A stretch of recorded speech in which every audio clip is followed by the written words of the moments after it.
Hello, my name is Paula Swain with SproutSac.com. I want to introduce you to the world of sprouting. For those of you who are veterans, this may be old stuff to you, but I think you'll be interested in some of the other information I have. For those newbies, I want you to know there's various ways that you can sprout, but there's three basic ways people think of: the jar method, the tray method, and the sack method. And I like the sack method the most because it's the most versatile. The sacks, of course, are made of cloth, and so they're pliable. You can take them wherever you want to go. They take up very, very little room in the kitchen and storage, whether on the counter, in the refrigerator. They have more airflow. You're not going to have the mold problem that you do with the other ways because everything drains totally. So I like the bags the very best of all.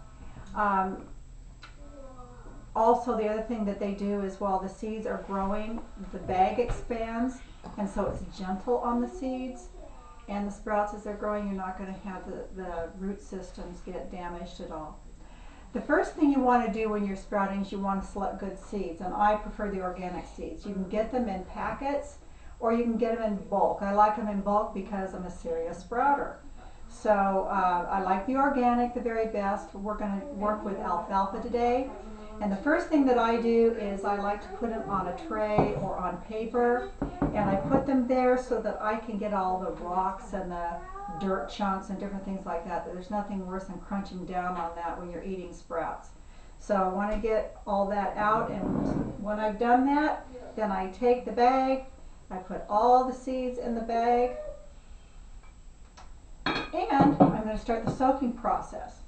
And so what I like to do is I like to soak them in alkaline water. The reason I like to soak them in alkaline water is because the seeds are going to absorb everything that they're put into.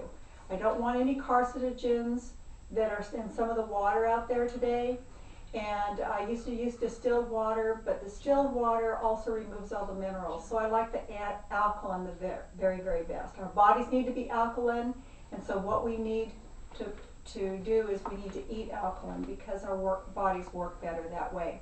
So I just turn on my water machine, which I like the Kangen water the very best because dollar for dollar it's a better machine, it's a stronger machine, and it just outdoes all those other machines that say that they're just like them.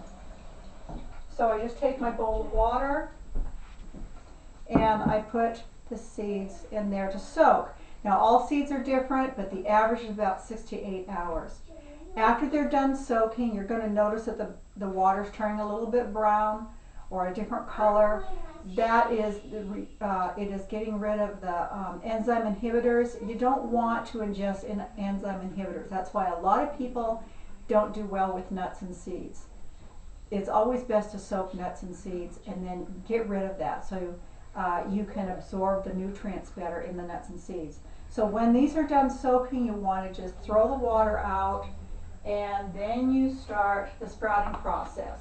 And how I do that is I want to rinse this water. I have some seeds going here right now. And I just rinse it very, very well to make sure I get all the enzyme inhibitors out. Get the bag all nice and wet. And then, when I'm done doing that, I just put it in a strainer. Some people, if they have a dish strainer, they can put it in there. It goes right into the sink. The other thing I like about my sprout sacks is I have a nice, strong tie here. And what I like to do is I like to hang it up on my knobs or on hooks. I even have a commercial sink in my kitchen where I just hang it on the spigot itself. Once in a while, if you have a sprayer, you may even want to, well in this case it wouldn't be good, but aerate those seeds with your sprayer. I have a really strong sprayer at home, and that makes sure that you're getting all the water in amongst the seeds and everything is getting benefited the very best. The seeds are done when you start to see a tail on them, technically. But you want to go beyond that. You want to green them up. You want to green them up because you want chlorophyll in your body. The chlorophyll oxygenates the blood, is very, very good for the colon. So I have a question. Sure. how long does the overall sprouting process take approximately? Average 2 to 3 days. And how often do you rinse them in that time? Is it just once, or do you rinse them multiple times a day? You just want to make sure that your bag doesn't get dry, your sprouts don't get dry. So 2 to 3 times a day, depending upon the season, the weather out there, how hot it is. You just want to watch them. Otherwise, the little tails are going to start to dry up, and you don't want that to happen because then you've got dead sprouts. All of these, this whole thing came out of this bag. That's what's nice about the bags. It just holds a lot. And so this is what this batch just came out, and I'm starting the greening process. This is the only other step I do. Is technically what I'll do is I brought this, I'm at my daughter's house today, so I had to bring these over, but what I do is I put these in a colander and then put them inside the bowl, and I put them near a window, some light, so that we can start getting the little leaves are starting to show. This is what they should look like when they're done. Some will look a little greener than others, but that's what you want to do. And so I'll let her show that to you. Now, why do you want to use my bag? The reason you want to use my bag is I took a lot of thought in this. I started making bags because I wanted something in my bags that I wasn't seeing out there. Most of the bags out there, not all, but most are mass produced. And as much as I like serging, I like to sew, it's quick. That's just one more thing for those little tails to get caught up in. So mine is a little slower process, but the seams are more finished, and there's less places for those little tails to get caught up into. I have really nice finished bag. It's nice and strong. It's the 100% hemp, of course, and my fabric is a very loose weave, so you're going to get more airflow in there, better drainage. It's just a better bag overall.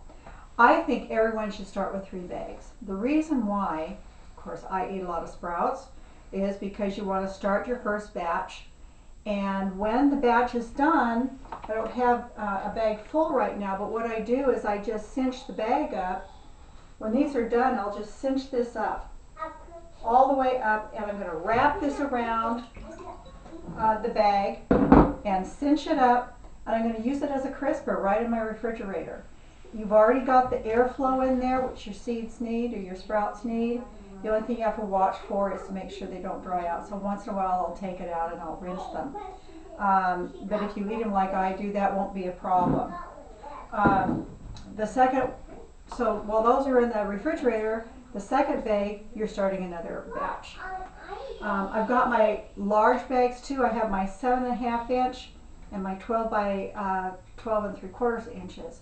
And my students really like the big bag because you can do your nuts now. You can sprout your nuts, you can sprout grains to make your granola. I mean, for your larger meals, this is going to make great chilies. As far as the sprouts are concerned, what do you do with them? Most people just think of salads. I like to make sandwiches with them, sprout sandwiches with avocado and tomato. Put them on your pizzas on top of the marinara sauce. Then you've got your tomatoes, fresh tomatoes, your peppers, mushrooms, anything you want to put on, and you've got your sprouts on top. If you want to know more about my SproutSacs, I would love to hear from you. Go to SproutSac.com, that's SproutSac.com, and my email is SproutSac@gmail.com. You have a great day and happy sprouting.